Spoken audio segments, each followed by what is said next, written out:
Please sit down. Do a little practice.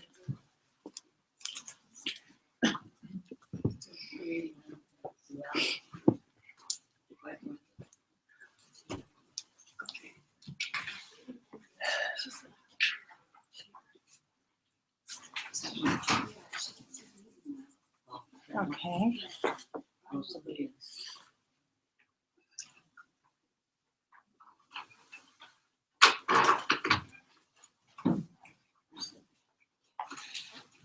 This one on.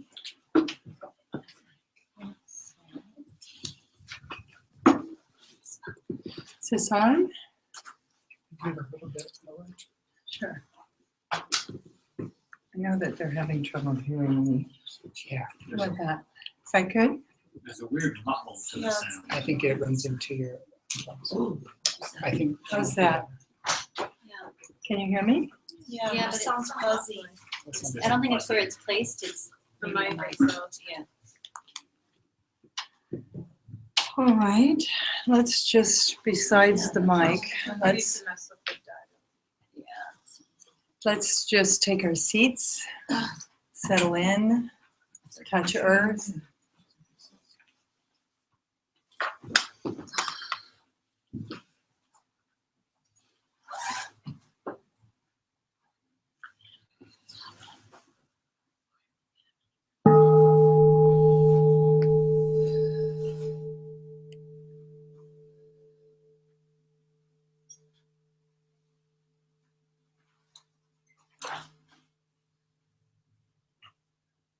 So take a few minutes tonight to really feel your contact with the earth. We're in this transition season and it seems like things are speeding up. So we could just slow down and feel.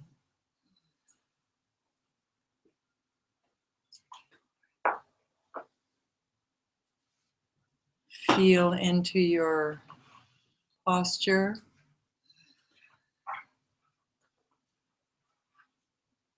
Just taking a few minutes to do a scan, making sure that there's this feeling of upright from the base of the sacrum up through the crown of the head. Tuck your chin. Eyes are open and loosely focused about 5 to 10 feet in front of you, wherever they naturally fall.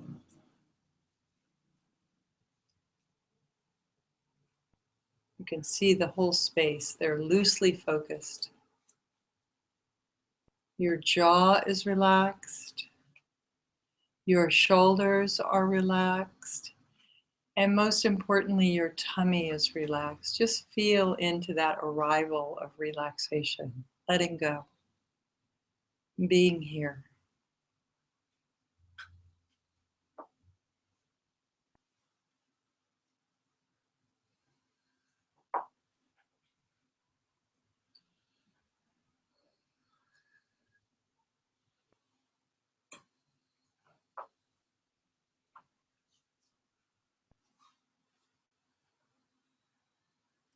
Feel into your breathing, specifically your out breath. Feel your out breath arriving in the room and feel the space at the end of the out breath.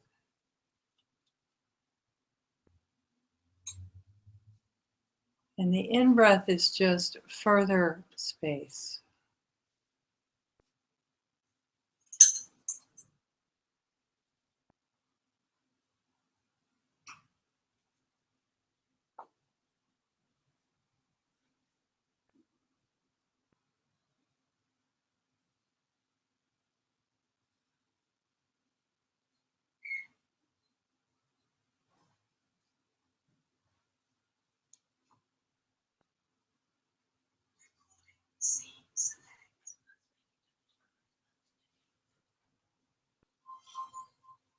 Feel the content of your mind, the atmosphere of your mind without accepting or rejecting, without grading it. Just feel into your presence or not.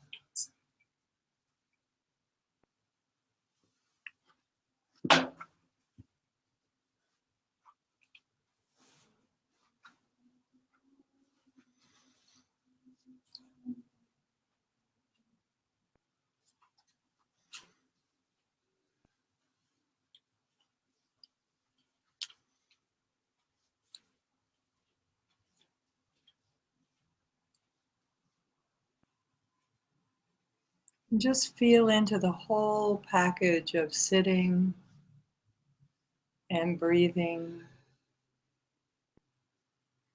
and thinking, but not following.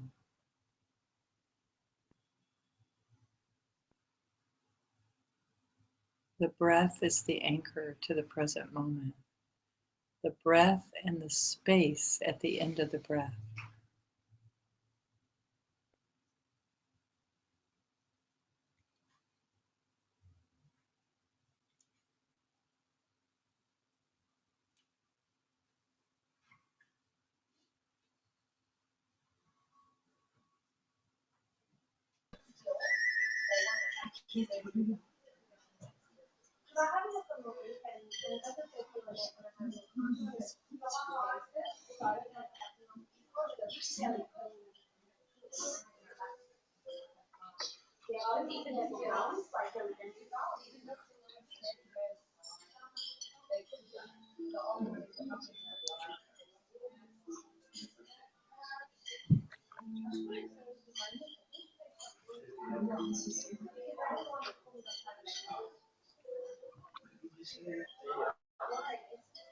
Nice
and hot. One sugar. You always remember. Why not? I want to do that. You just forgot. That's fine. I'll bring some dessert. Thank you.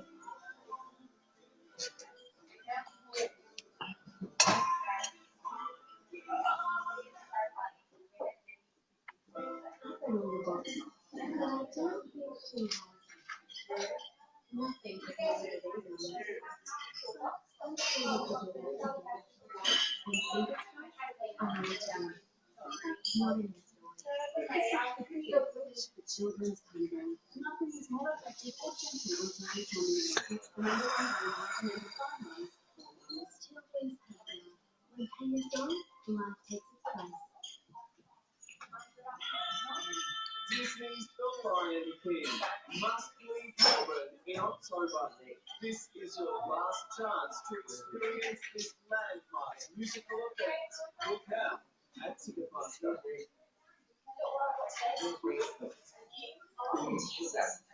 You need sugar. Everything else.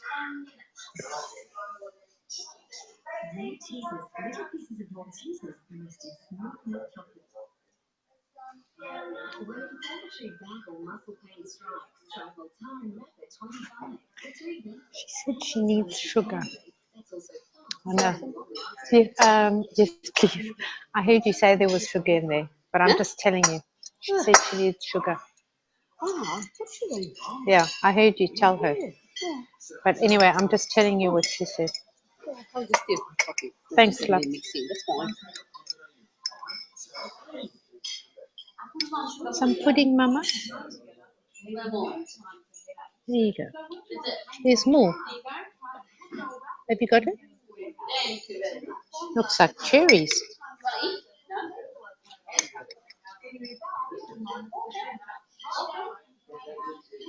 Mmm, is that nice? Cherry crumble and cream.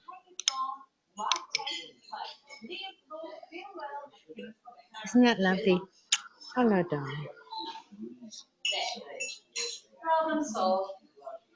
Hello, dude.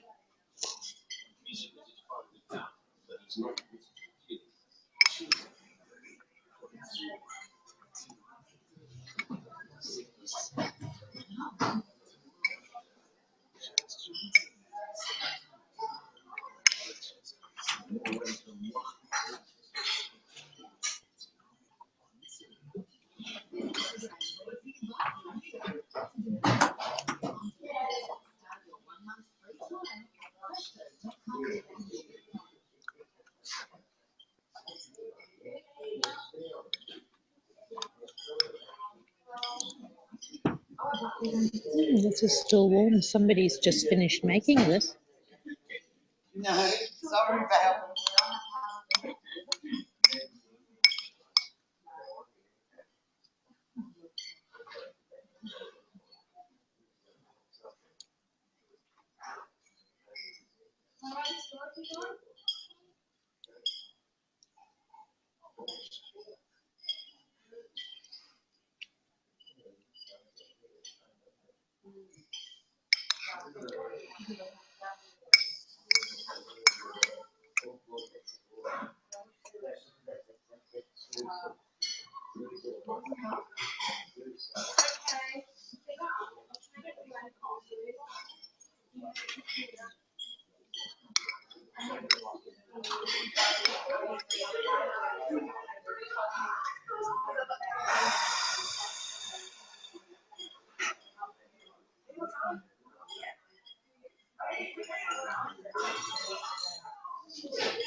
Are any of the lifestyle people here today?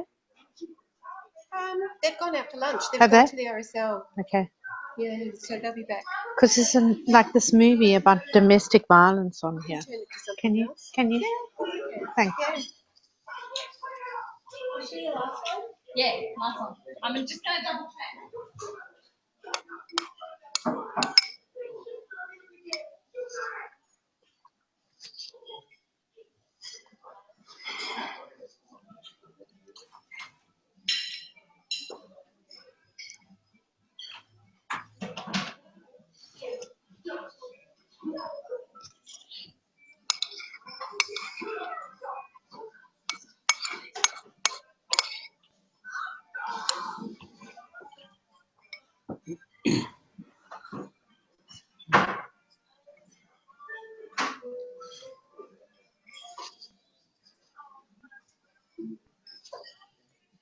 Thank you, lovey. Oh, it's a big one. Sally, that's a big one. Thank you. If I see something like that, I change it straight away. But I didn't realise, and the girls have all gone to the RSL for Yeah. lunch. Otherwise, Yeah. someone would have been Yeah. watching it. So thanks for that. There's Yeah. nothing worse. No, I no. can't bear to watch it myself. Yeah.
"15 minutes is enough to arrive, isn't it?" That's how long we sat, most of us. Did you arrive? It's just enough to know, oh, here I am. It takes me 15 minutes to land on the cushion. I don't know about you. Good evening. Good evening. Oh, now there's nobody there, it says. Okay. So we're just recording. Okay. So take a minute to feel your heart if you feel your heart or not. Let's name a few things spontaneously that rouses your compassion right now. Things that are happening in the world. Fire. Fire in Middleton. All the loss of homes. The loss of Harbin Hot Springs for those old hippies in us. Tragedy. What else? Syria. Syria. Yeah, the images of refugees swimming ashore with nothing. What else? Donald Trump. Rouses our compassion, right?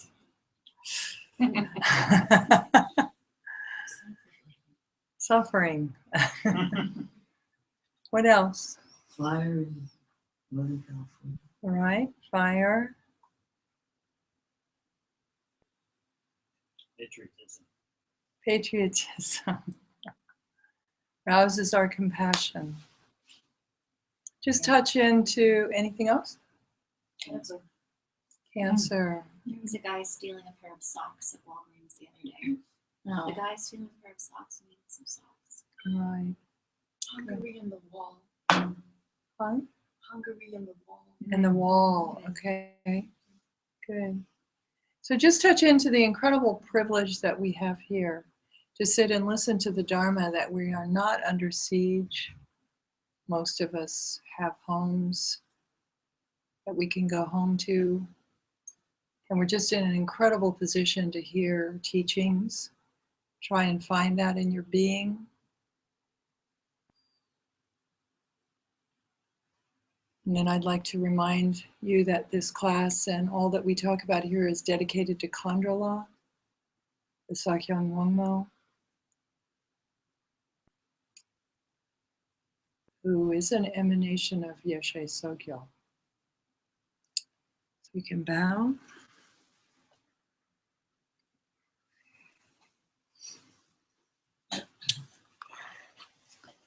So I'd like to start tonight just by asking you, how's it going, and are you doing the readings and what's coming up? It's a lot of reading, isn't it? You feel like you're in school again? Maybe you are in school. Yeah. So I'm just catching up with reading. Just has to get it close. You have to hold it close to your mouth. For the first class, the Tsogyal, and I really enjoyed reading, but there's still a lot of areas I don't understand. So I'm just curious if there's any study group or things that we don't understand during our reading after the class that we could either consult with you or discuss them all ourselves. Sure. Are you willing to collect questions? So Lisa will collect questions. I think a study group is great. I can't host it, but I think there's so much material here with new information coming from different directions. It's really a lot. Just a related quick question. Do you have any suggestions on how we read it and understand Tsogyal? Well, you won't. Not even those of us who've been doing the Dharma for 34 years. Every time you read that, I read that article, there's something new.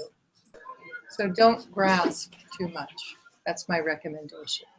Just let it come over you and just know there's just a whole body of knowledge that you don't know about. Isn't that interesting? Because this is intended to whet your appetite and hopefully propel you down the path. Yeah, good. Other thoughts or questions going on with material? Yeah.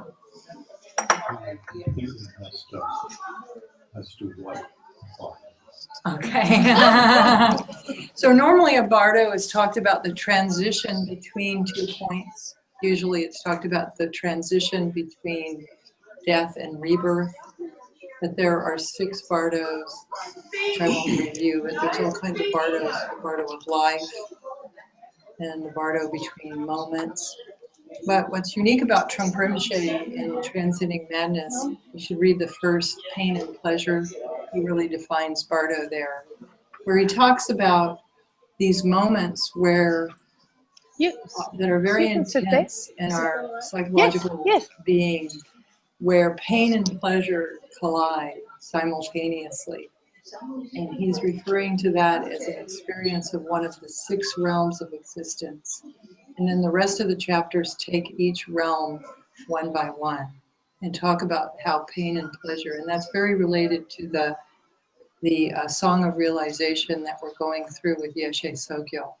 So a bardo is, according to Trungpa Rinpoche, a moment of intensification where pain and pleasure collide and we're completely isolated and frozen in this psychological state. And it's a psychological state of ego. So that's the definition we're using for this class. So read that first article in Transcending Madness, Part 2, on pain and pleasure.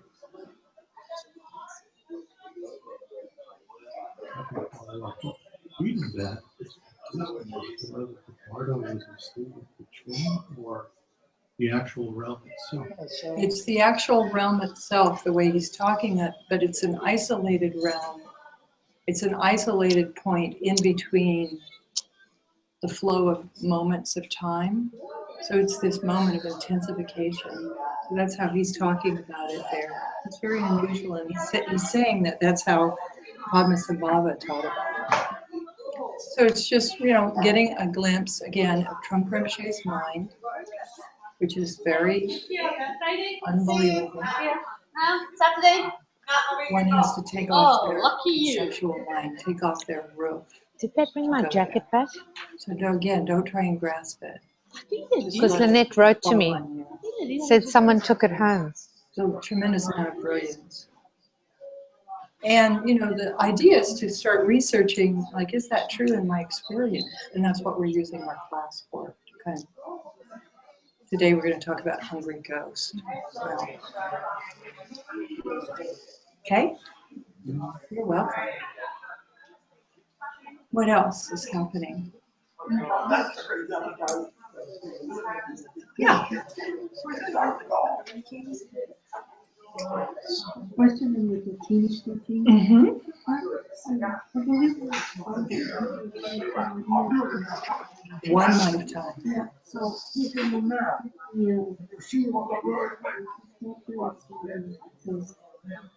that actually takes 8 years.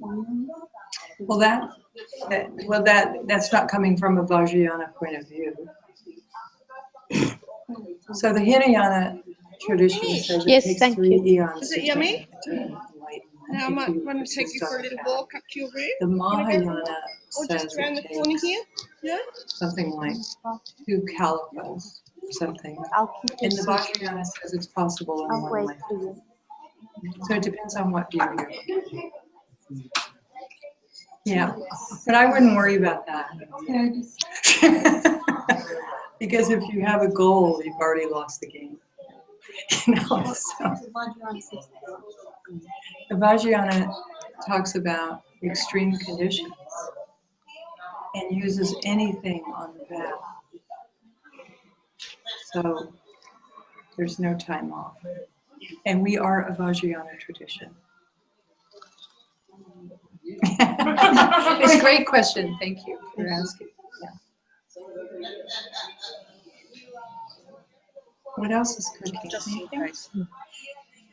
Are you doing the readings? Because there's a lot. Maybe you were just picking and choosing. Did anyone read Pema? Oh, thank you, thank you. It's one of my favorite articles. Okay, Mary, you want to stand Have up? you read it before? No? Push yourself up, love. It's so in line with Yeshe Tsogyal, not accepting or rejecting it. It has to do with our topic tonight of equanimity. And then did anyone, so in the Ruling Your World was a follow-up on karma. Are there any questions on karma? And then I assigned Padmasambhava because tonight we're going to talk about father principle and guru principle. And that was a short biography on Padmasambhava. Did people look at that? Hello, darling. It's rare to find. Good, Mum. Well done. Great. He was Trungpa Rinpoche's teacher. So it's really great to have words from back then. Warrior Mummy. Yeah, what's that sign? Wait a minute. Come on, love. So what is it? You're doing really good. Yeshe Tsogyal. Girl, that's it. Yeah. Good job. Okay, so that should just be the That's it, there, yeah. article. That's So it. we're Good. read Dakini Teachings, Padmasambhava's oral instructions to Lady Tsogyal. It's the first chapter in there. It's a short biography. That's all you really need to read it. There's another one. There's another. It's called The Initial Teachings or something like that by Ujin Rinpoche, who used to be very important in our communities now living. That's worth reading about masculine, feminine, principle. And if you want to take, you will not understand the Dakini teachings unless you're on retreat. So forget it. Just read the first part. That should have checked that. So. And then the Transcending Madness and the Lady of the Lotus. Are people keeping all this going? Sort of? Yeah? Great. Okay, I wanted to inundate you. So that's fine. It's working? Are you swimming in the Dharma? Perfect. That's what I wanted. Good. Okay, so let's take tonight's stanza, which is the song. Dina, do you have the song with you? You don't? Okay. Does someone have the song? I'd like you to read the third paragraph that starts 7 robbers linked to me from karma from the past in the mic, all the way through I and your mother will bestow it. So the third and the fourth stanza there. Okay? 7 robbers linked to me by karma from the past. The mental states of pride and self-conceit, without the power of desire. I am first, and this is best for me, and nowhere else comes natural for me. Watch this nature. That is rottenness and baba, not primitive weightless, but phenomena of balance. My father is a source of God's love, and all providing mental joy is truly my own father. I am not enthralled by mirages of worldly wealth, and therefore, if you want my father, I who am your mother will bestow him. Great, thank you. Thank you. So that's what we're going to take apart tonight. We're going to talk about the Ratna realm, the Ratna Buddha family. Ratna means jewel or wealth. And we're really talking about the frozen emotion, or what we call klesha, of pride and self-conceit, and the wisdom of equanimity.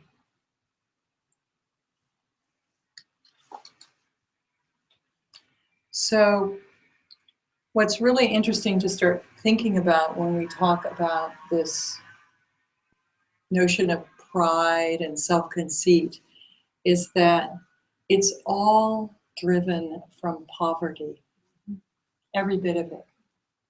And this is really intense to feel into, that when we're in the mode of self-preservation, what about me?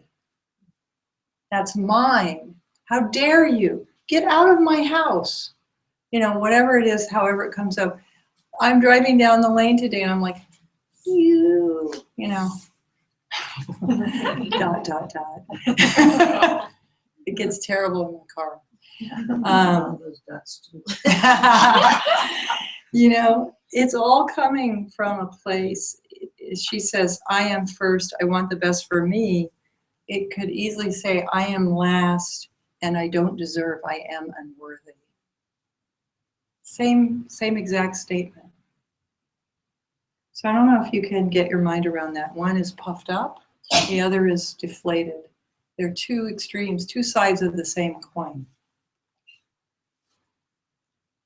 And then they say, from nowhere else, she says, from nowhere else comes natural equality. Two sides of the same coin. One is aggrandizing and one is falling into the pit of poverty and acknowledging that. We know both, right? Mm-hmm. Most of us. So what equanimity is finding the middle point, right in the middle, where one doesn't accept and one doesn't reject. It's right on that razor's edge of the middle. That is great. Natural equality. So we're not bloating on the one side and we're not denying on the other side, and we come to the middle. That is great equanimity. And that is all Dharma is leading us towards that. That's why we practice meditation, so that we're not following every thought and believing everything we think, and so that we're not going down the rabbit hole of our own despair by holding our posture. We're protecting against that. That's actually, every time we sit down in meditation, that's what we're practicing, is finding the middle. So that's very much when they say Yeshe Tsogyal was the queen of samsara and nirvana. She had this incredible equanimous mind that didn't accept her situations, didn't aggrandize her situation, whatever was coming up, and she didn't reject it either. She met it with total equanimity, this non-biased middle way. And the pith instructions of this is watch this nature. That is Ratnasambhava. So Ratnasambhava is the Buddha of the Ratna realm. The Ratnasambhava, so Padmasambhava is the lotus born. Ratnasambhava was jewel born Buddha, a Buddha that arises out of wealth and generosity. So that's our wisdom nature, that is innately generous, innately open, innately able to just give selflessly. That's a prism of our compassion that we can find. Sometimes you do it, you just spontaneously do it. You give a big tip, or you suddenly just give up your chair thoughtlessly. You're not thinking of it. No, there's no audience there, right? We have moments of that. Or if you saw a child suffering, lost in a store, you would respond to that, or a hurt animal, right? That's innately in us. Selfless is this. And then the other side of it, the poverty aspect, has to do with the hungry ghost realm. It's a lower realm. And this is this kind of hunger. This, Trungpa Rinpoche talks about it in Transcending Madness, as this kind of meanness that we intentionally close our generosity. It's aggressive, right? And this all about me stinginess. It's like we have to ramp it up, actually. It's like, based on fear. And it's also based on like, I won't get enough. I'm hungry. Is there enough for me? So it's coming from this poverty place. So it's the act of consuming is actually much more important than what we're consuming. It's not about getting it. It's about having the hunger. So this is like all habits of addiction, right? We're all addicted to something. I would really dare you to say that I'm not an addicted person, because it's actually built into the iPhone. How many of you have phones where the little beep on your phone is triggering your neuro system to, like a dog, training us to go, do I have any messages? Like little dogs on chains. Oh, the treat is in the thing. Who's riding me? Right? It's so incredibly. How many times a day do we look at our phones? It's frightening what we're doing. I'm the worst, because I live by it. So these habits of addiction include people, any kind of relationship, food, Facebook, sex, drugs, rock and roll, you name it.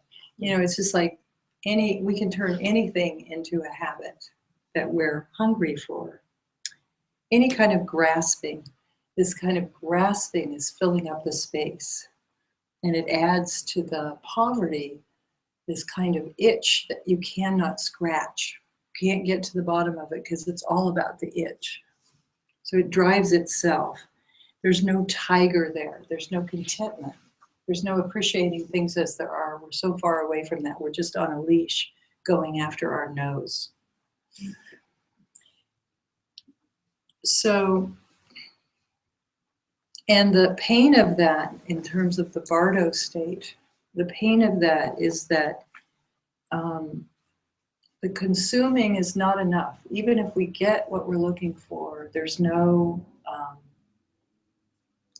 filling in the gap. So that's very painful because you're just constantly wanting, and you want again, and then you want again. So it's the act of hunger. It's painful. It's like nothing is enough, nothing satisfies you.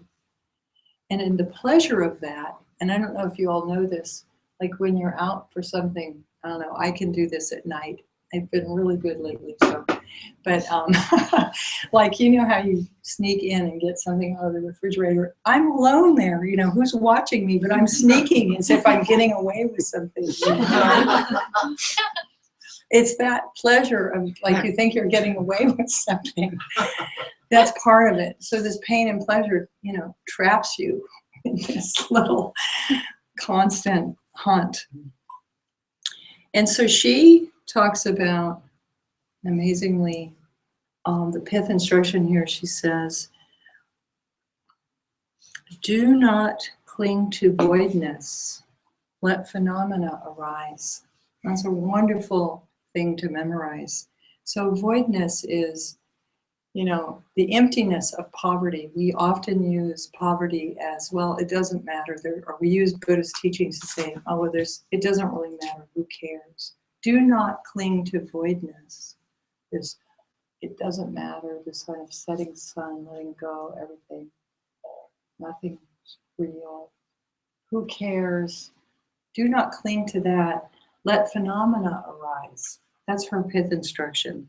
The luminosity of appearances. Out of the primordial space, something always comes up. That's feminine principle. Something arises. That's masculine principle. So there's always this play of masculine, feminine principle arising. I lost it, so say the two again. So do not cling to voidness, which is this annihilation or nihilism, and let phenomena arise. Allow what to be there is there. That's her pith instruction. The luminosity of appearances. So it's like the instruction is, don't go down the rabbit hole of nothing matters. Just watch the play of space. Be present. That's her pith instructions. And don't prefer either one, stillness or occurrence in Pima's language. Her, you know, not preferring samsara or nirvana, stillness or occurrence. Don't choose either one. Just watch it. This is really difficult to do. This takes a tremendous amount of stability of mind. So I'm not just frivolously saying this to you. For example, what's going well in your life right now? Just think about it. What's going well in your life? I hope all of you can think of something. Can you? Something's going well? Just checking. Yeah? Okay. Martha, something's going well? Yeah? Noah? Yeah? Indeed, yes. Indeed, perfect. Okay, everybody? Good. Dina? Good, okay. And what's going wrong? Think about that. What's going wrong in your life? So just watch your mind and the flavor of your mind as you go into what's going wrong. Can you think of something that's not going the way you want it to?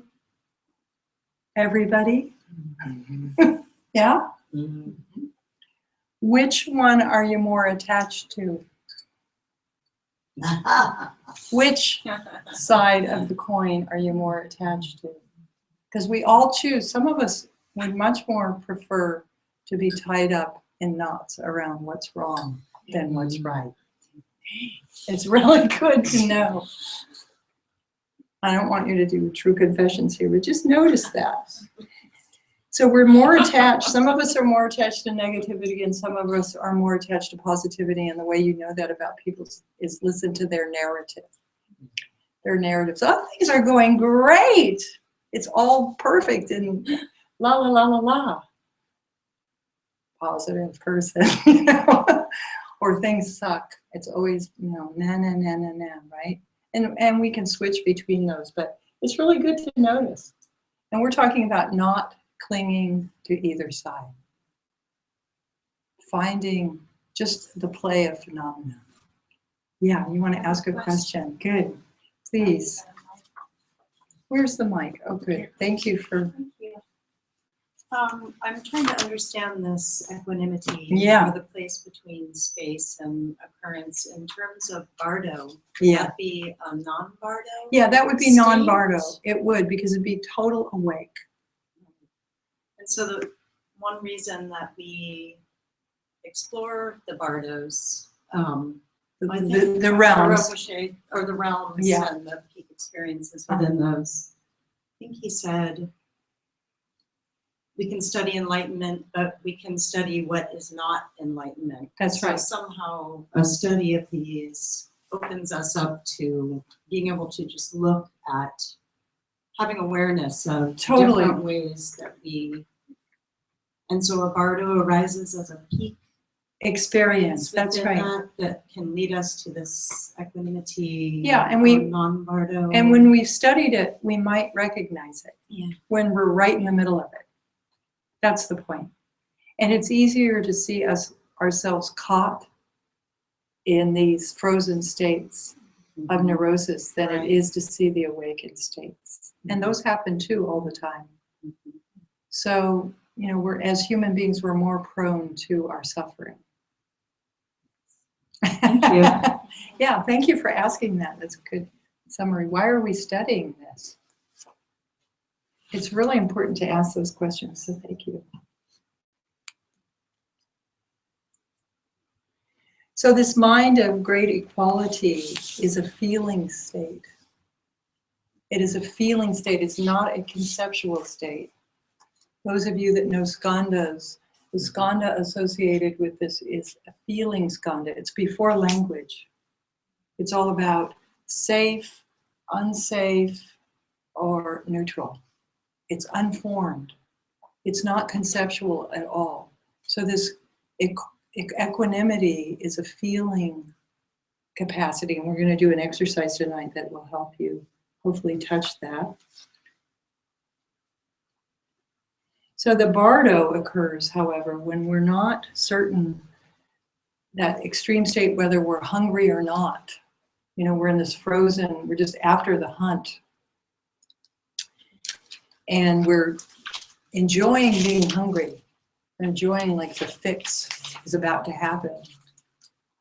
You know, so there's the hunt is on. So that's the Bardo state. What Trungpa Rinpoche said, and I think this is so interesting, he said that fear, in the midst of that, fear is the dot to relate to. Because in fear, you're automatically tied to the awareness of space, the emptiness of it. There's actually a moment of space. So we'd rather, most of us, fill in the space with our hunger and our habit than feel the groundlessness of that. But that's the moment. As he talked about, the hell was the capacity in the hell realm to feel the texture when we're caught in the hell realm extreme. In the hungry ghost, which is also a lower realm, but it's a little bit less lower realm than the hell realm, there's the first place we could feel fear. And fear is our stepping stone. That is so helpful when you're caught in your addiction and you're just despairing about it, yet you see yourself going towards it. Just to try and find that dot of fear is your exit. That's the only hope you have, to step out of it. So just contemplate that. That's a very interesting pith instruction. Sure. With the mic. Oh, you're so kind to be the mic usher. I feel myself tempted to relate to this as prescription. Mm-hmm. Doesn't work like that. Yeah, but could you say a little bit about what the difference between prescription and path is? Well, these are just anecdotal understanding of the greater texture of these realms and the energies. And then how you apply them, it won't work like a prescription. Maybe you're going to remember some of it. So we're kind of in a study mode talking about them, the greater landscape, and out of the compassion of Trungpa Rinpoche and Yeshe Tsogyal, we're being given some pith instructions on how to work with it. Pretty much her instructions are the same all the time. Simply watch it. But he goes into much more nuance, like letting us know that the only way out of a hungry ghost state is through fear. But when you're in the middle of it, you're not going to be thinking, oh yeah, so how can I get fear? You might experience fear and then remember it later. Something like that. So, but we're just studying it. So all Dharma is inferred. It's inferred learning before we actually realize it.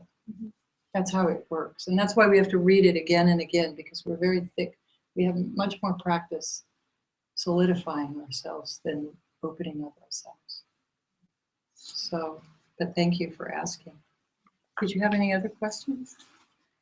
Would you like me to ask? Yeah, go ahead.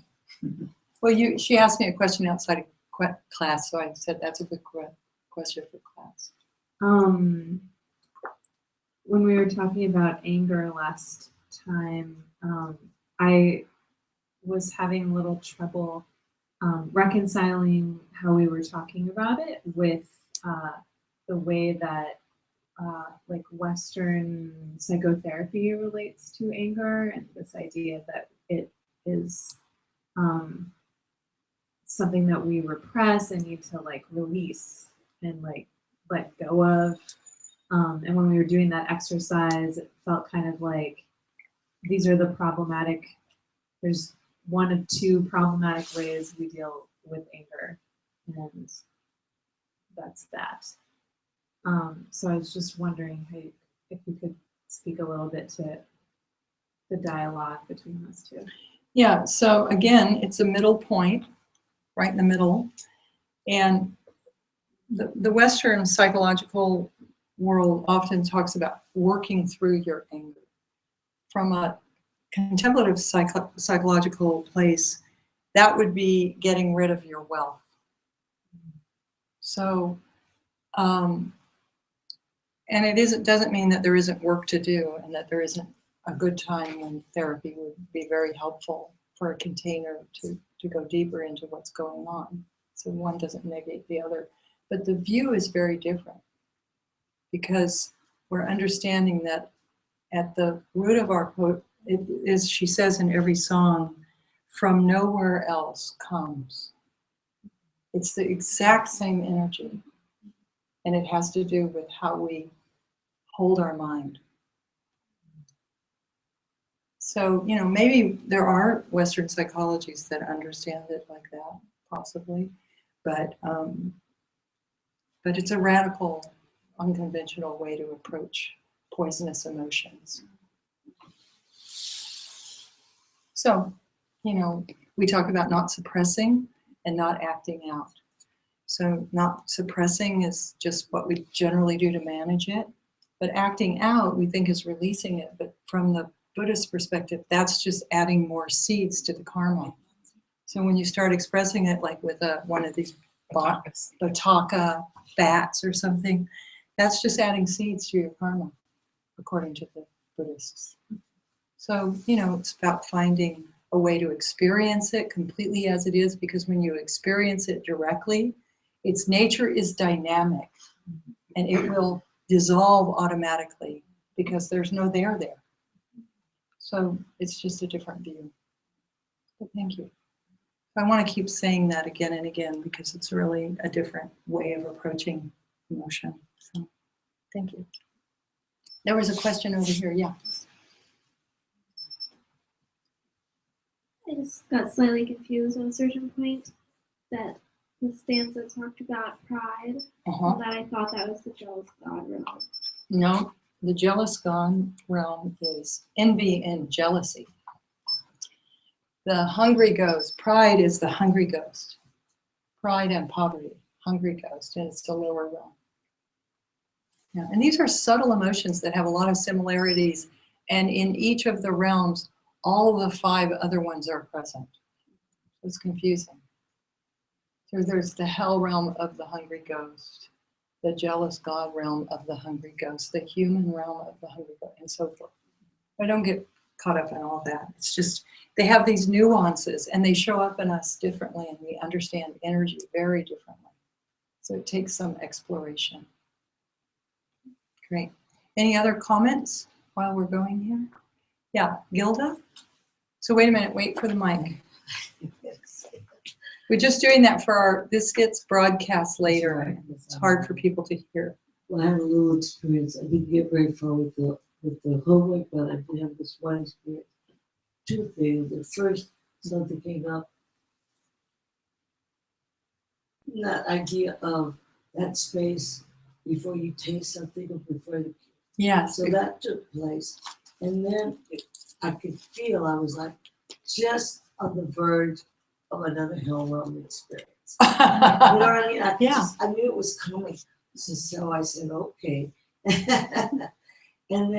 But then, like you said, I didn't feed it. So I got into it. But the energy wasn't as extreme because I had fed it, right? So I was able to watch it and feel that energy of it. And like you say, it dissolved. And then the other one was with this hungry ghost was, because I have so many different stressors right now, it's like I'm looking for pacification. So I go to my habits, right? Like, oh, I think I'll have 2 more cookies now.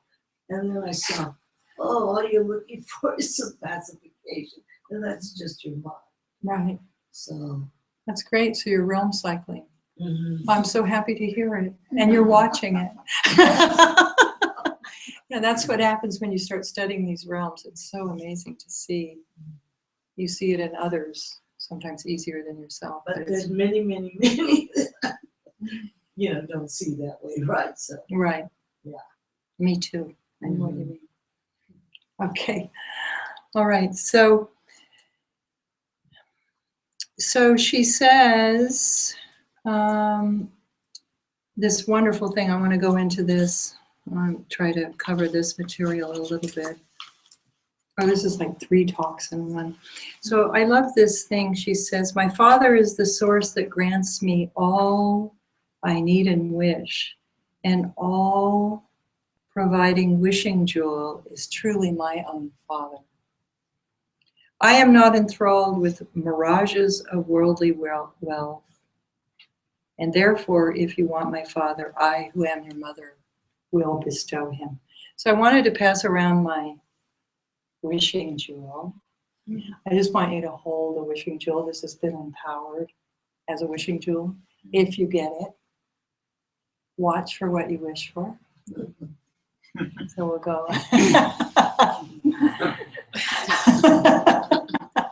Are we supposed to make wishes on it? Only if you dare.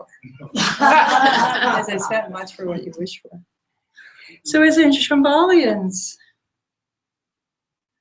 what do we wish for? Those of us that are Shambhalians, what do we wish for? Enlightened society. We wish for enlightened society. What else? Peace. Heart-opening peace. Mindfulness and compassion. Right. Mindfulness and compassion. See the nature of our minds. Beautiful. Okay. For basic goodness to be actually real. Right.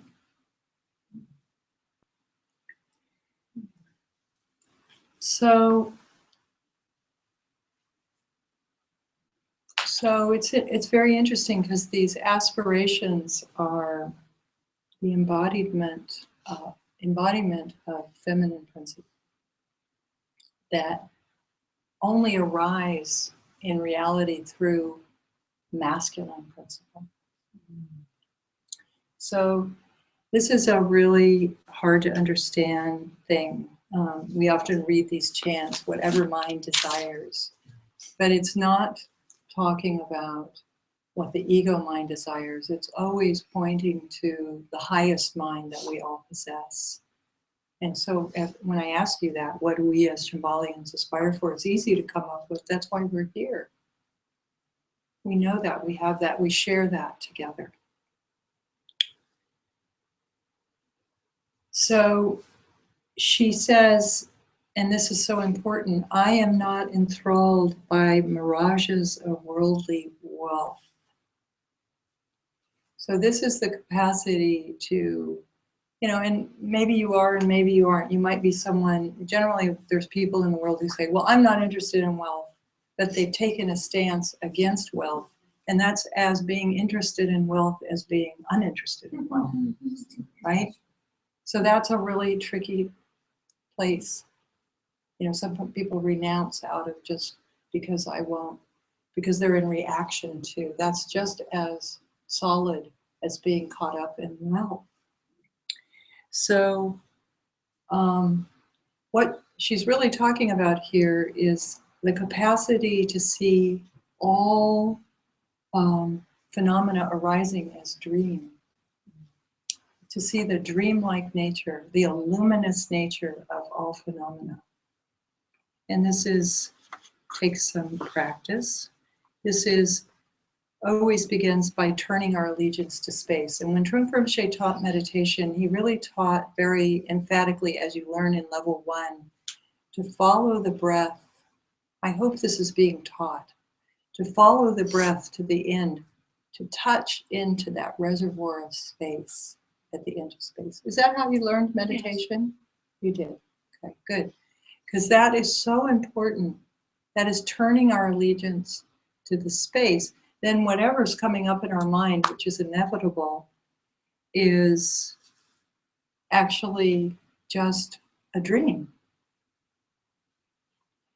So when she says, I am not enthralled with worldly wealth, therefore, if you want my father, I who am your mother will bestow him.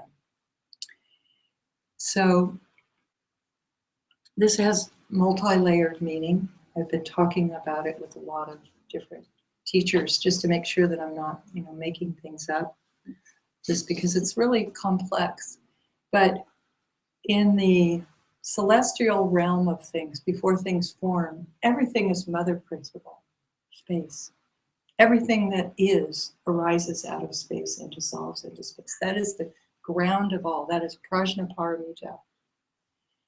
Masculine principle is always arising from feminine principle. So we talked a lot about consort before. So in this case, she's saying if you want my father, I who am your mother will bestow him. So if you want enlightened action in the world, it arises from space.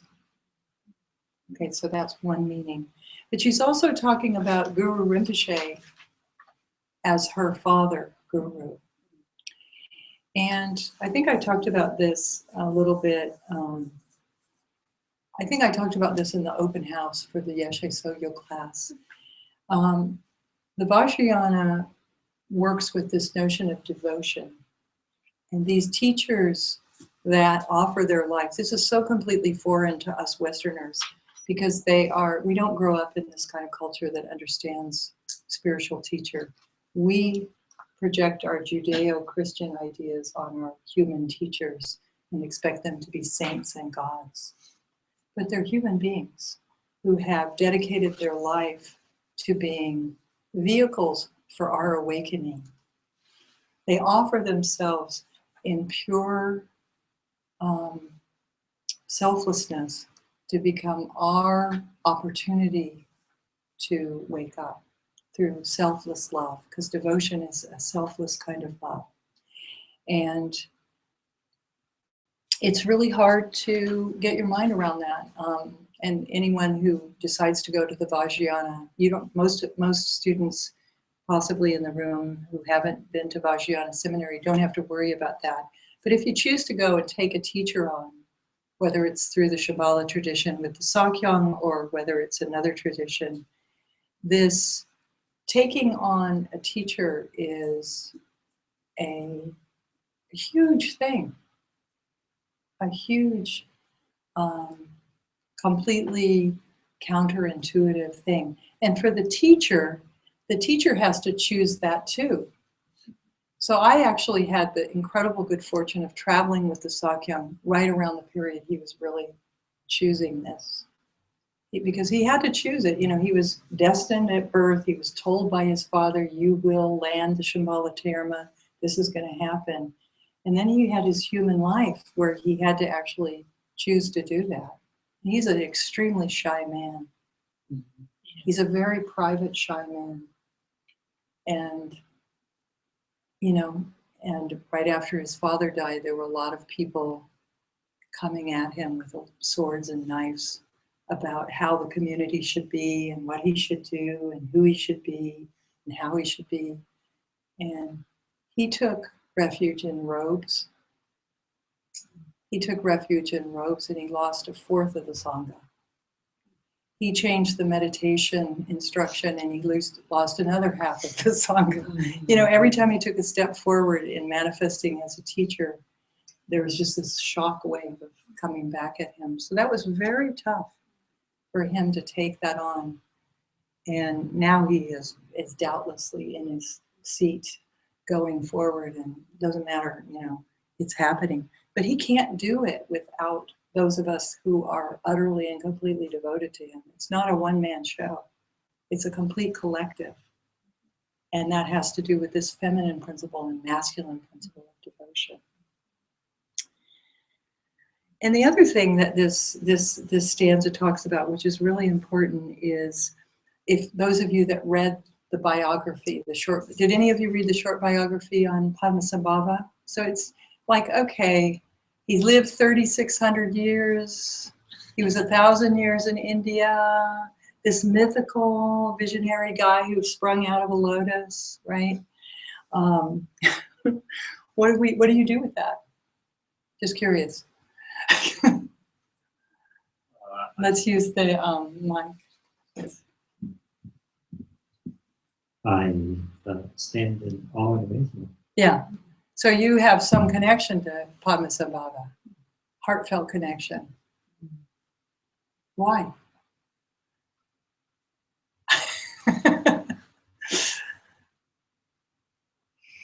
Because everything points in that direction. Yeah.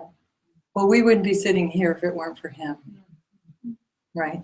So he's at the basis of our tradition. And our guys will sort of carry it on from him. Yeah, our guys will carry it on from him, and our women. Beautiful. Thank you.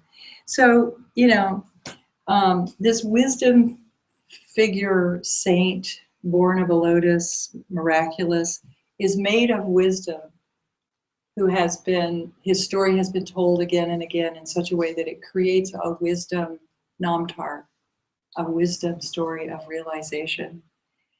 You know, he came rather endowed with wisdom and good karma. And so we read that and we might take it as mythological or we might take it as truth. However we hold it, we can hold Padmasambhava, father, principle, as embodiment of enlightenment. Some of us can. Just the same way that we construct San Francisco Shambhala Center. What's that? It's a construct. At the basis of it is all wisdom, but it's a construct that we put together, right? Our house, where we live, that's a construct. It's not really, it's full of our interpretation and good meaning. It's a wisdom emanation. It's our house, full of basic goodness, but it's a construct, right? So all of our relationships to phenomena are like that. They're all constructs and they're all basically good at their core and wisdom emanations. So when she gives the instruction, let phenomena play, That's actually what we're practicing seeing, is seeing through the construct, seeing the wisdom of that. That is how she says, if you want my Father, I who am your mother will bestow it. Seeing the space. Understanding our allegiance, turning our allegiance to space, to unbound emptiness, to unbound openness. Therefore, any wisdom can be constructed in any way. And we create enlightened society that way. That's how we do it. Through agreement. Does this make sense? Is this making sense? Could you say it again? I don't know. Anything that we construct, we call reality. My house, San Francisco Shambhala Center, anything is based on basic goodness, a wisdom emanation, but we've constructed it.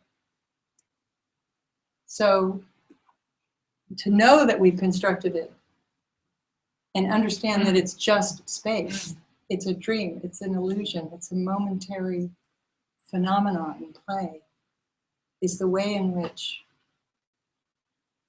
Mother Principle gives birth to Father Principle. So that's how we create enlightened society too. It's a construct. We're just turning our mind to wisdom.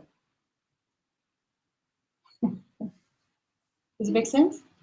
Just in this moment. It'll be gone in a second. Yes. And only if there's a space you can construct. Only in the space you can construct, right? That's right. Out of space. So she said, only in the space you can construct. Yes. So I had a question kind of related to that. Yeah. When you talk about the luminous nature. The luminous nature, yeah. And you relate that to the dreamlife quality, are you kind of referring to how the concepts that we've created point us towards wisdom? Well, it's back to the three kayas. That's the Sambhogakaya realm, the speech, and that's all energy and color and symbol and ways in which things communicate, and we bind to them. Does that make sense? So there's I had to think about it. Yeah, of course. What you said makes sense. Okay. I guess I'm still, so the luminous quality has to do with Sambhogakaya. Yeah, and how we relate that's with that right. energy coming back. That right, that's the energetic aspect. And then the connection with the dream state, seeing things as dreams. Yes, that has to do with understanding the Dharmakaya nature, openness, space, and its dreamlike communication. And even when it's manifest Nirmanakaya, it's dreamlike too. Being able to see that. That's how equanimity dawns. It's hard to do. You will not grasp this conceptually. Tyler, does that help you? Does it? Good. Okay. I feel like an example of how hard it is to do is just to sort of bring it down to earth. There's been, talk of just how challenging it is to pay for the centers in the Bay Area. Oh yeah. Including the Berkeley Center, which we've been renting for 40 years, and it's the oldest originally. Right, I know. In Chogyal Rinpoche taught there many times in Panman. And there's one particular teacher that I know was very, very, very attached to the center and said that we will leave this center over my dead body. Mm-hmm. And what it shows me is that how these constructions how real these constructions can become, even for teachers who understand these teachings in their bones. That's right. Attachment is attachment. Yeah. It's hard. This is really hard stuff. And I can sit here and teach about it, and I'm as solid as time.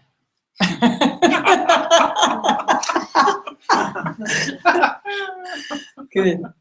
Let's do an exercise around equanimity. Where's the wish-fulfilling jewel? Oh, good.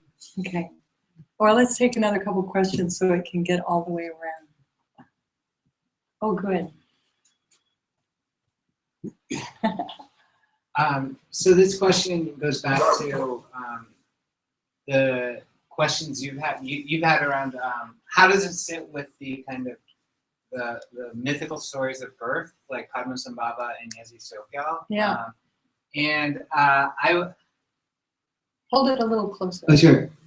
This time around, I was observing what I was doing in my body and mind and things like that, and I realized that I have a lot of mixed circuits with the Jesus man and God paradox. Yeah.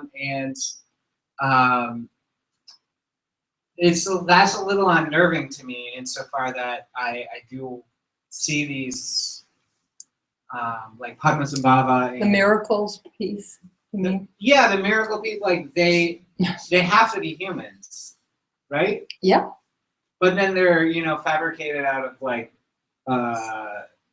wealth of merit, that sort of thing. Mm-hmm. So how I want to ask, how should I hold that without holding them as a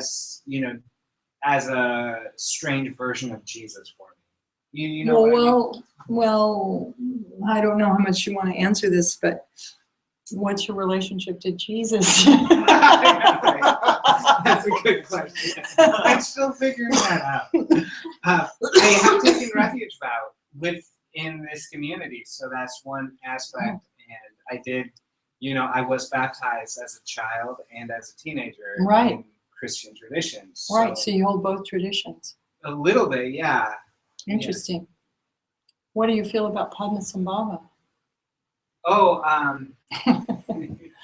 I've always been attracted to him anytime I've read about him. Yes. Mm-hmm. Yeah. Good. So if it's he like could be that. Jesus for me, I would be happy. But I don't think that's what is being taught here. It's like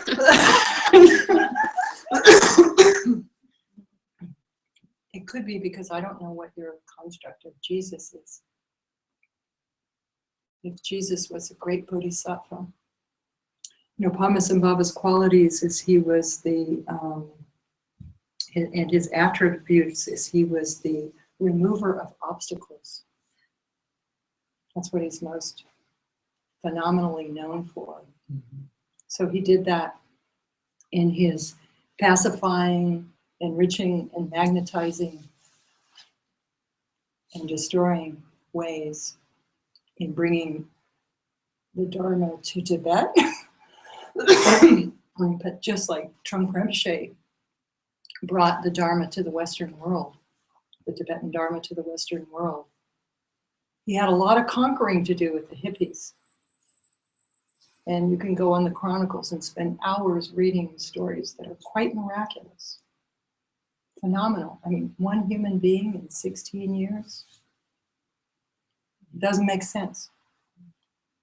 Unhumanly possible. So, I like Jesus. I love Jesus stories. I like Jesus music. Very much. I never was raised Christian. I love the devotional piece of it, or what I've been exposed to. So, all one taste. Yeah. Nice. Okay, where's the wish fulfilling jewel? Yay. Okay, it's warm now. That's great. Okay. So now I don't know how to deal with this. I'll use the microphone. I could use one of those little, does anyone have a little cough drop? Yeah. Lozenge? Yeah. Okay. I'll take it in a minute. It's like a glass of water. I have water here. Thank you. You have like a quarter-inch. Okay. All right. So what I'm going to do, we're going to do some experiential for a few minutes, and then we'll talk about it. Some of you Corona people probably have had this already, but it's now done and engaged in the direction of equanimity. Same thing. So you can try it again. It's always different. I recycle my experientials when they work. So Can I stand up with this or what? well, let me use the hand mic. Use the hand mic. Okay. Thank you. I use you as the volunteer. Okay. So we're going to get into pairs. And you're going to turn this around and show it. I don't know how you feel. So we're going to do an experiential where we're going to, one is going to be a 1 and one is going to be a 2. So I'll say ones, just stand where you are and be yourself. So what we're going to do is we're going to drop out of the head into the feeling state of our being. Generally, you know, when I'm feeling into a boundary with someone, I'm feeling it in this part of my body, but you might feel it somewhere else. But it's like, I don't know you all that well, so I have to really be very respectful here. And so I'm going to feel into what my relationships, and I'm talking through this, but we're going to be doing it in silence. So I'm just feeling, I spend a few minutes just feeling, where is my relationship to this person in terms of how close to come and where that middle point is. Like, if I'm really attracted to come so close, or am I scared? I notice that in my solar plexus. And then each one of us is going to come up behind the person, and the only place that we're going to touch if we feel it's safe to touch is on the arms. And we're going to practice finding that middle state within us where we don't accept someone in terms of aggrandizing ourselves. All touchy feeling is cool. And we're not going to reject the person either. We're going to find that middle point of equanimity and how to hold someone without accepting or rejecting. Okay? So let me try that. I'm going to practice. So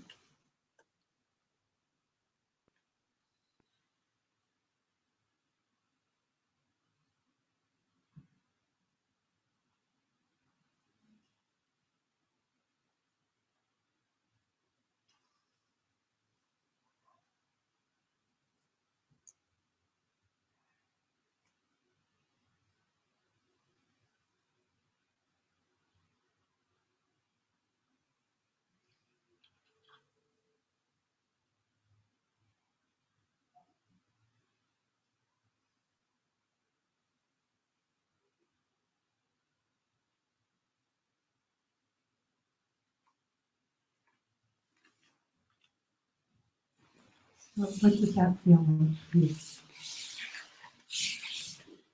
I felt that, at least in terms of the tactile sense, you had a light but fully connected touch.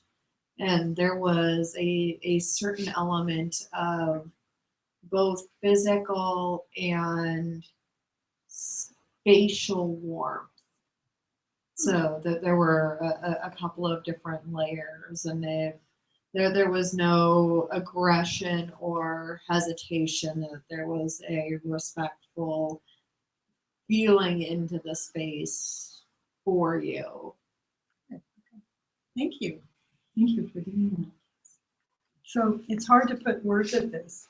Do you remember doing this in Karuna? Have you done this? You have a few times. So find a partner. Decide who's going to be a 1. Excuse me. Who's going to be a 1 and a 2. So everybody find a partner, and you can wait and see it. We can kind of show everybody doing it.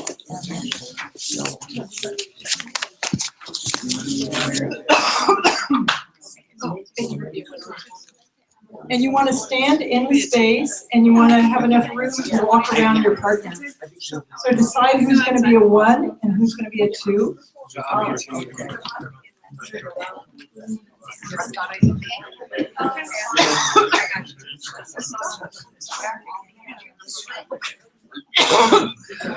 Okay. So who's the 1? Raise your hand if you're a 1. 1 means That's your number, 1, and the other one is a 2. Oh, I see, just random. Yeah. Ones raise their hand. Okay. Good. So, 1, stand where you are. Just be yourself. Give yourself room. And 2s, begin by just walking around and feeling, dropping out of your head and going into that feeling state. And notice if you're accepting or rejecting, just notice what you're doing. If you have fear about the person, just notice everything without judgment.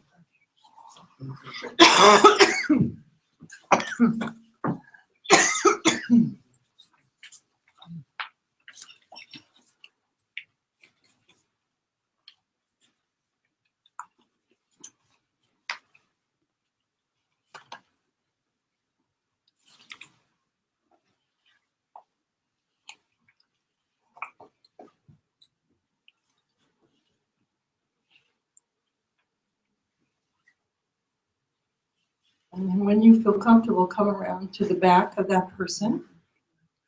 And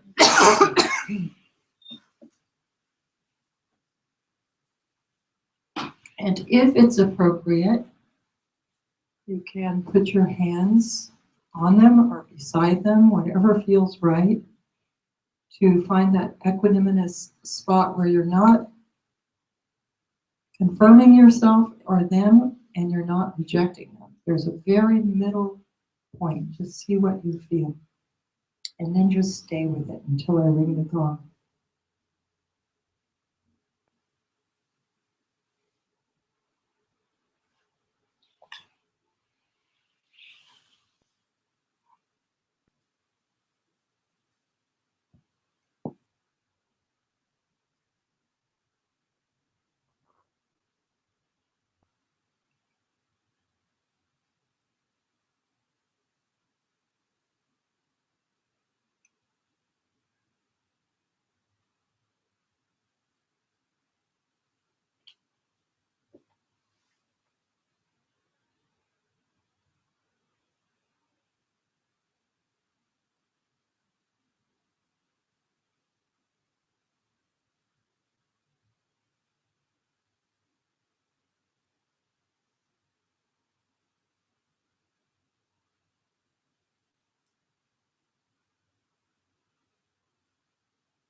Okay, now just you're going to trade partners. So 2s stand there and 1s walk around.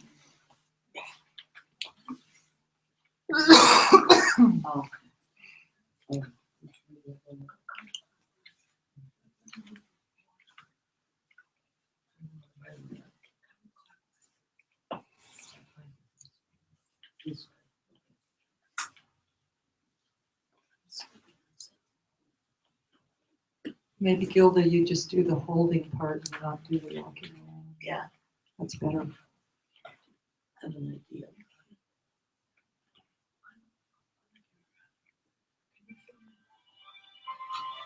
I must have touched it when I went play it my mom again. Okay, just stay everybody in the middle. Notice what you're experiencing. And then come around behind your partners.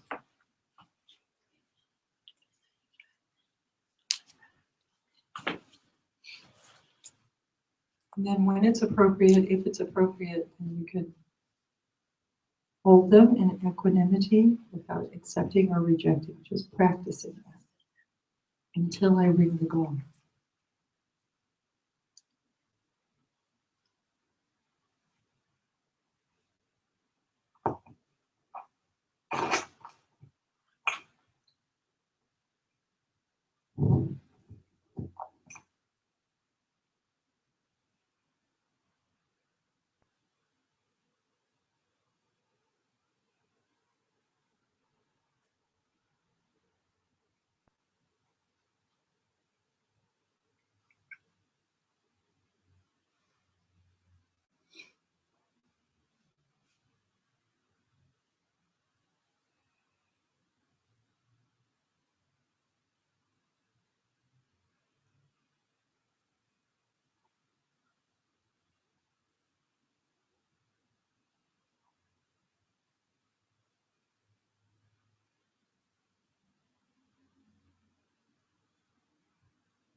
let go, then please sit down with your partner and just have a dialogue together, not one at a time, but just talk honestly about this.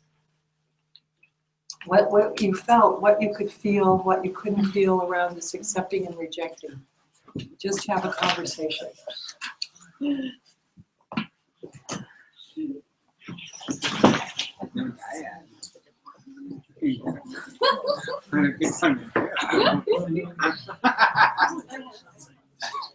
I know, right? Yes.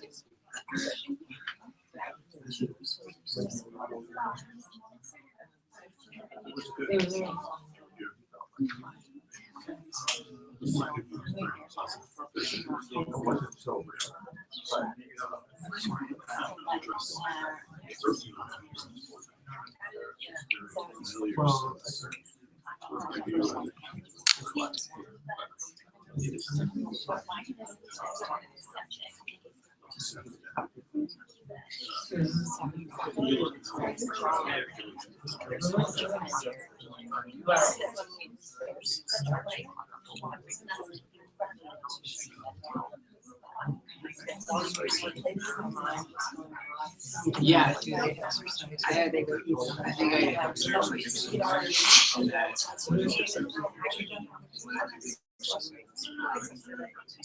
it's having a story of this experience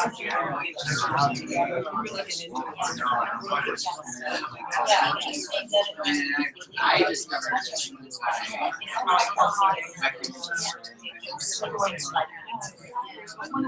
even being like, oh, maybe you'll find this pleasant. Even that conception is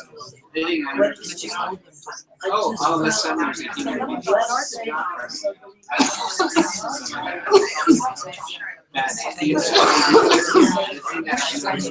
Timing of this is mentioned.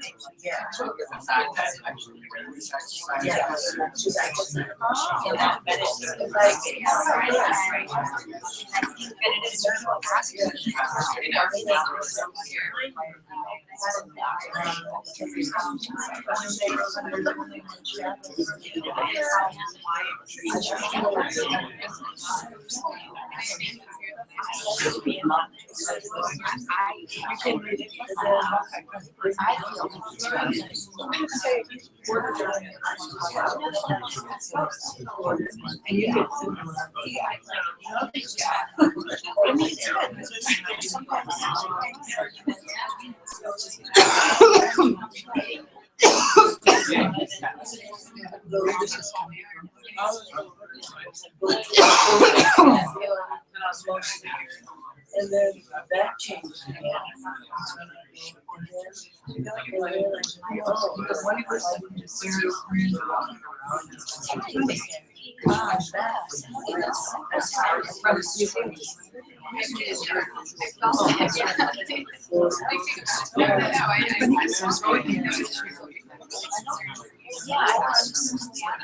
Why am I locked up?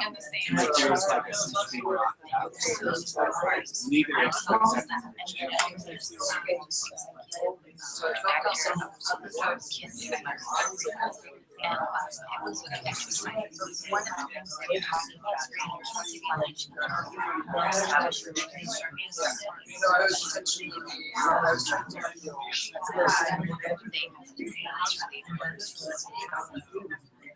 yeah.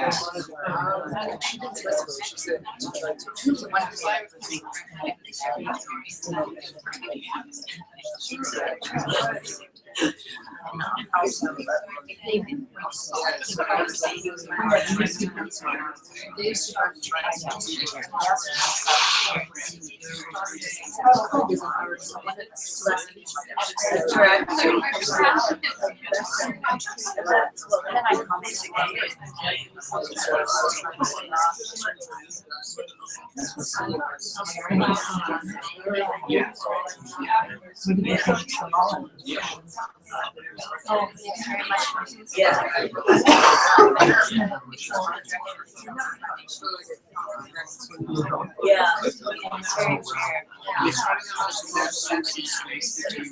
I tried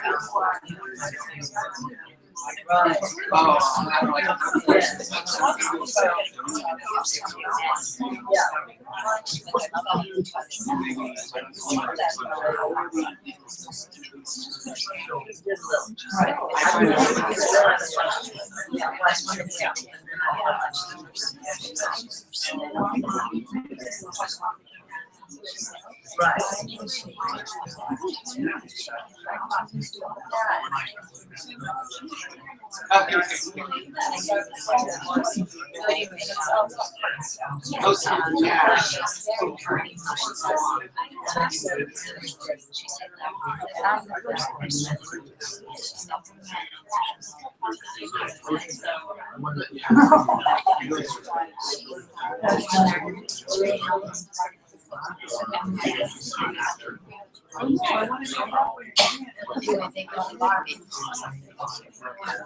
don't think it's like that was the first thing where it was like when neither something there's a human being like that was it's like clearly obvious. I walked around it, you know. So just take another minute to finish up with your partner. But then it's like,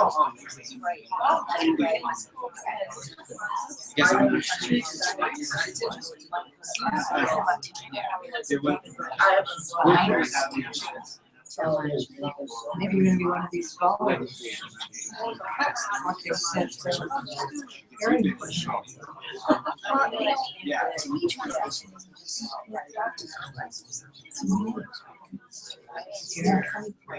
You could translate this song for me when I get ready to do that. So go ahead and finish. Thank your partner. Thank your partner and come back to the circle. Yeah. So without saying anything whatsoever about what your partner said, please, let's have a conversation together. Just how is this landing, this wisdom of equanimity? Did the exercise provoke for you? Or any other topic that we've covered, because we've covered a lot of ground tonight, as usual. Comments or questions? Oh, good. I was surprised by its effectiveness in a way. I was saying. Okay, good. That one time I had to get chiropractic work every couple of weeks for a while. And when I first went, the practitioner was so light with his touch. He did this very subtle work. And I was like, and I thought part of my brain was like, I don't know what we're doing here. You know what I mean? I had this and I had that towards him. And after a half an hour with him, it was like, I could move again and I had no pain and all that. And it was similarly like surprising to me that something so simple could give so much, actually not give or take, but kind of be present. And actually it just, reminds me of a lot of very good moments of doing a simple ritual, which we read about in our work. Yeah, that's nice. And that just the doing of it, the fact that you gave it as a directive. She and I have been friends for decades. So this could have been like, oh God, what does that mean? Like I want to be nice to her. Right. Right now, but because you gave the directive, we could just drop into it as a simple ritual. Nice. Isn't that kind of, I just love that. So good. Thank you. Good.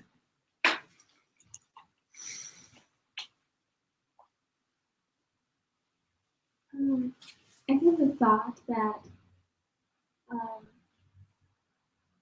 when I was standing behind Daniel, and you said not accepting or rejecting. I was wondering, so what is accepting or rejecting? It seemed to me that in order to be accepting or rejecting Daniel in that moment, I would have to be making some concept about him. That's right. As opposed to, as I was,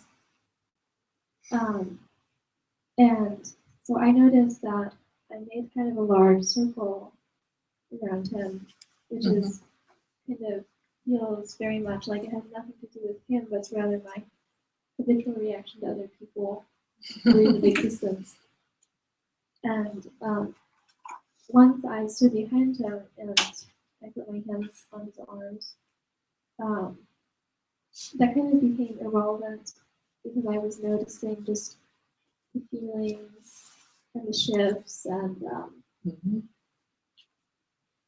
like suddenly he had a lot of depth and substance and so it seemed like not accepting or rejecting was more the noticing.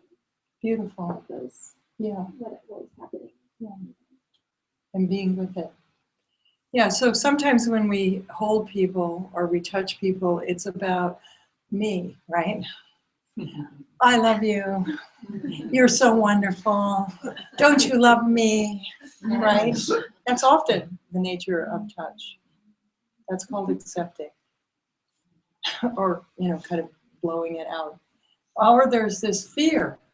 Maybe some of you felt that, like, oh, I'm scared to. So we treat people like, untouchables, right? So we're, so there's something right in the middle that just meets it directly. So it sounds like, and it changes, right? It goes into different morphs of, it's not a solid thing. Did you notice that? Yeah. I just was thinking that would be really good to work with in romantic relationships. I agree. It can be really exhausting to realize that you're constantly in this pattern of like reaching out to grab. So that's tiring. Yeah, it's kind of a hungry ghost thing. Yeah. Beautiful. I agree. Nice. What else is coming up? Actually, I noticed that when I did it with my partner, we both were very attuned to the energy both around us and being transmitted through us. And when, I felt him circling around me and he came behind me. And we both kind of had to take a moment to just settle into the space. And it wasn't, and I could feel it wasn't for a fear of touching me. I could tell that the connection would happen when the energy was conducive for it. And so it was just one of those, just be here and it doesn't matter what happens. It's nice. And at some point there was a connection physically, and it sure enough it was that right level of touch for as long as it needed to be, and we could feel the energy being transmitted through us, and we could just settle into it once we were at that right spot. Nice.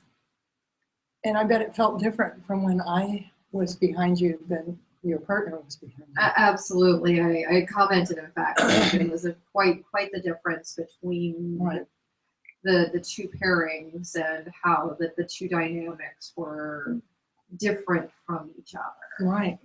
So it was a very present moment. Right? Thank you. That's nice. So does everyone know why we're doing that, why we did that tonight? Does that map onto equanimity for you? Yeah. I had a lot of struggle getting out of my head. Yeah. Getting into my body.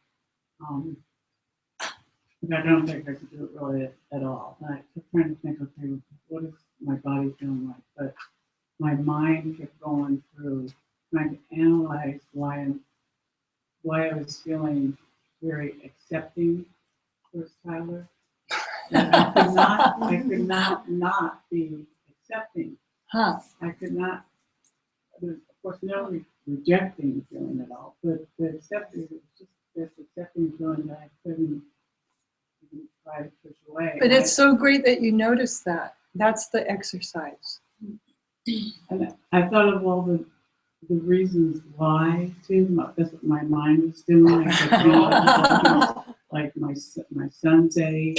I know in Berkeley, I'm negative feelings that. So I kept going through all that, and then I thought, well, okay, if I did have some equanimity, is that the same as being neutral? So then my mind was doing that, trying to analyze what equanimity. What do you think now? It doesn't seem like equanimity is the same as neutral. Right. But I don't know if I can explain why it doesn't seem. It's kind of a very fine balance between not accepting and not rejecting. And we call that equipoise.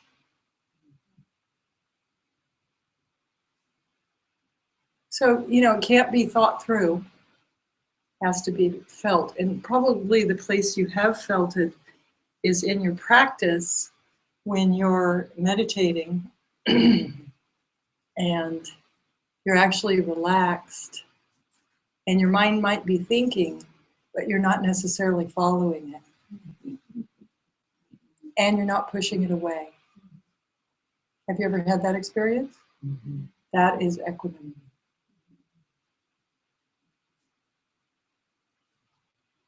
It's very hard to imagine being like that with somebody. Right. But that's very possible. But it is very possible. Maybe not in a constructed exercise like this, but that's really, that's the path. I mean, we don't meditate, by the way, to be good meditators. That's sort of missing the point. Many people try to approach it that way. Oh, I did it well today. Check. Who cares? Who cares? It's really about what you do with your practice, the minute you stand up. So keep going. That's so wonderful that you saw that. That's the exercise and that you own that.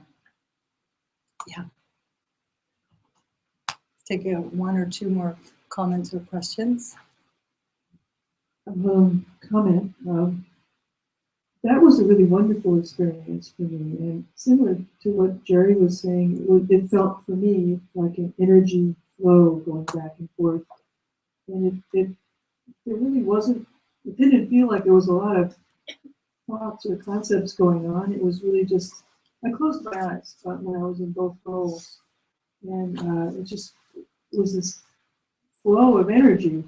But the one flash that came through, and it really kind of came through like a flash, was I've been a scuba diver, and it reminded me of being underwater with these amazing beings that come up with just as much curiosity about you as you have towards them, and they're just there. And diving's so great because you have this apparatus on, and you hear your breathing, like, and you're just Darth Vader. Yeah, you're more pleasant than that. You're with your breath, and you're in this marvelous place, and your body feels completely. There's no aches and pains for those of us who are getting older and have lots of those things. Nothing hurts, and it's just startling and stunning. And there feels very much like there's a flow back and forth between. It does for me anyway. Between my presence, which feels very present in that setting, and these wonderful, amazing creatures who look right into you with and you feel like you have no filter, and there's no guise, and there's just no concept. You're just like, And just stunning. So that just got flashed and evoked, and I'm still feeling the warmth.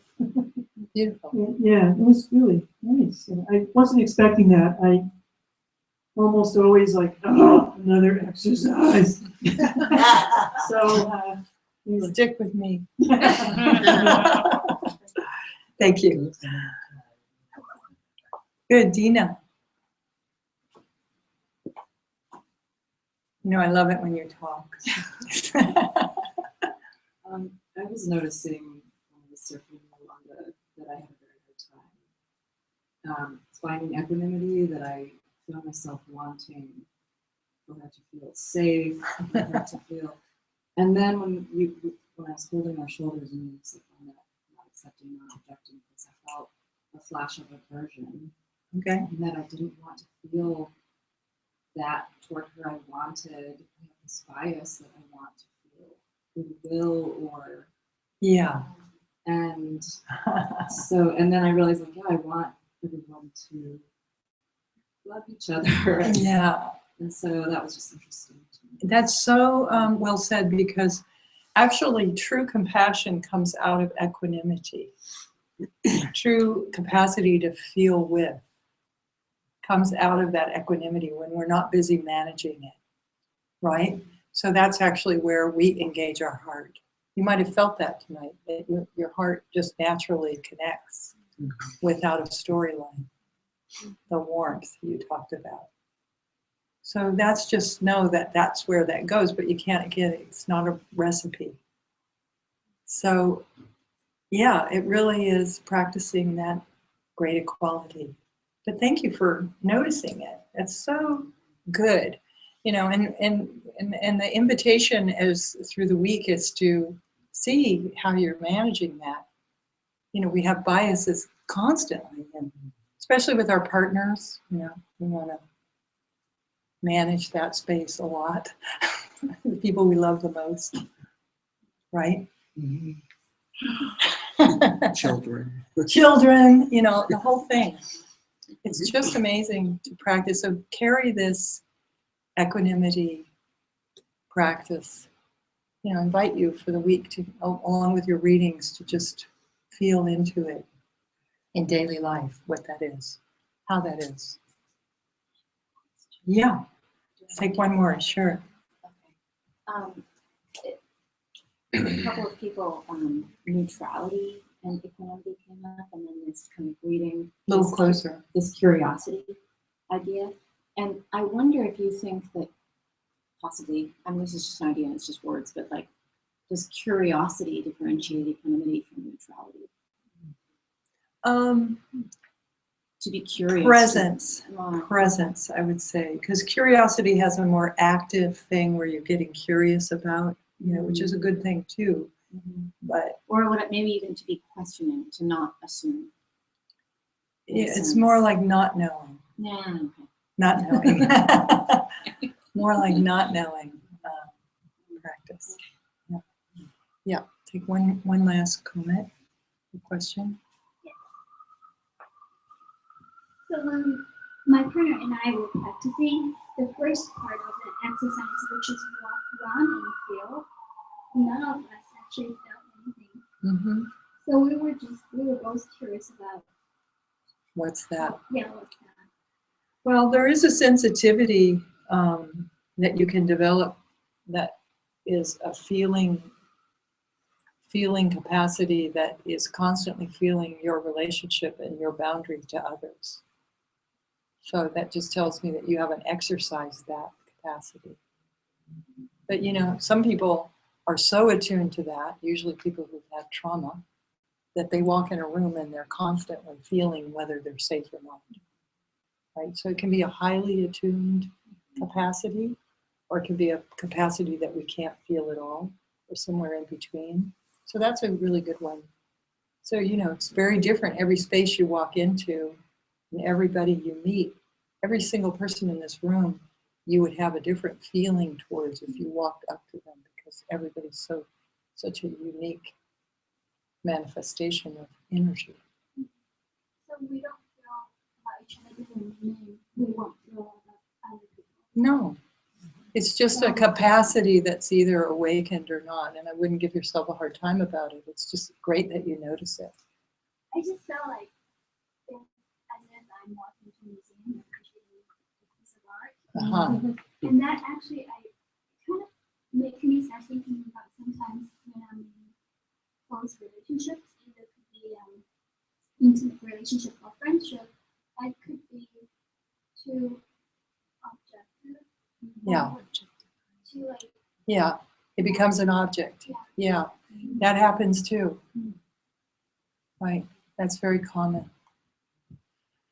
Good. Okay. Well, we dove into the hungry ghost Rotner realm tonight. So keep going. And next week we'll take the human realm, my favorite.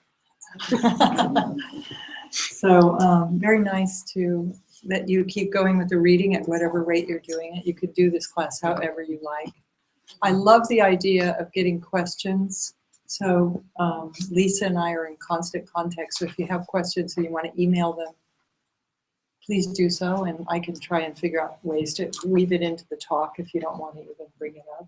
Love the idea of a study group if you want to get that together, but there's just so much material. So thank you for your courage, for diving into all of this topic. I love being here with you. So let's end with a bow.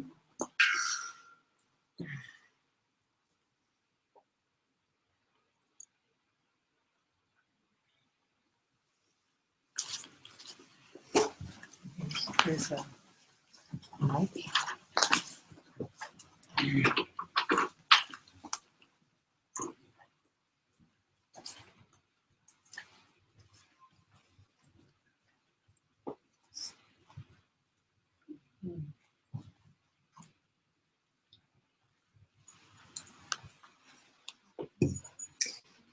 So I know she mentioned the Dakini teachings book. There was a little confusion about the reading.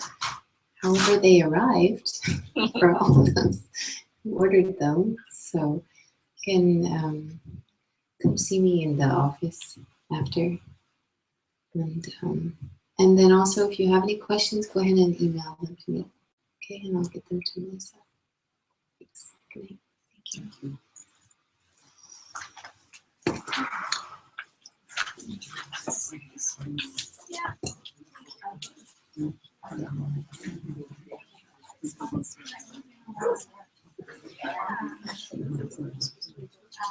Well, if a couple people could stay to help with the room next by this.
Like those that you don't like.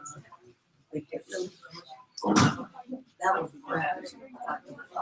For example, fox could be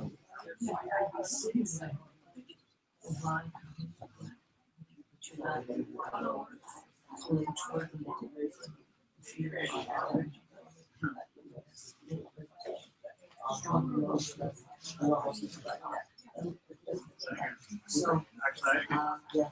So what?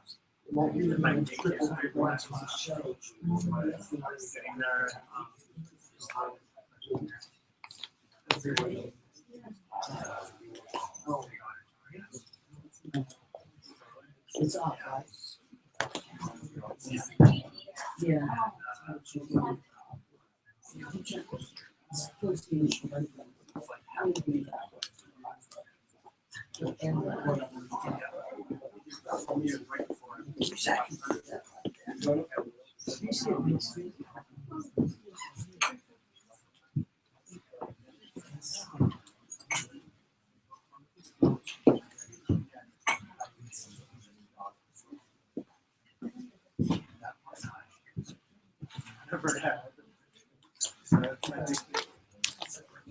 Yeah.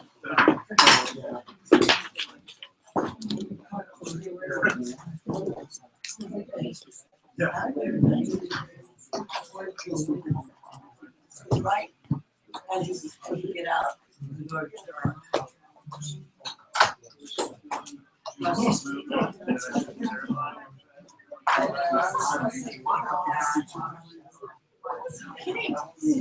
Yeah. Good. Oh, yeah. I thought about